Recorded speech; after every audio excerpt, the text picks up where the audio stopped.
دا مجلس دا ډېر برکتي مجلس دی عزتمند. د دې مجلس تعلق د قرآن مجید سره دی او بیا د قرآن مجید اختتام او ختم سره دی. نو یقینا قرآن مجید دا خو یو ډېر عظمت والا برکت والا کتاب دی. بیا د دې ختم کېدل او دا مکه جوړېدل مخ په ځمکه باندې د دې نه لویه خوشحالي بله نشته دی.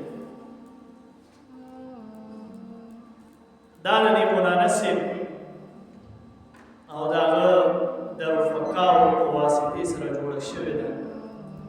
یقینا محنت او خواري ستړې ستونزې دا مولانا صاحب مبارک کړي دي او د قرآن مجید د تفسیر دا دوره چې کومه وه دا اختتام ته رسېدلې ده او دا یو دوه سورتونه یې پرېښي دي دې دپاره چې موږ او تاسو ټول په دې کې شریک شو. څنګه د نورو کومو خلکو دا دوره تفسیر کې شرکت وکړو واورېده ای وله ټیم ورکړو سختې یې تېرې کړې تکلیف یې برداشت کړو.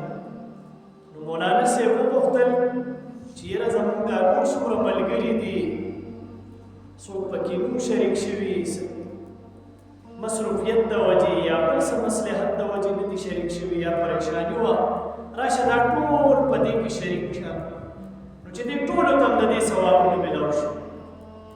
د دې مثال به زه داسې درکړم عزتمندو لکه امام صاحب چې په مصله باندې ودرېږي او لومړنی الله اکبر کوي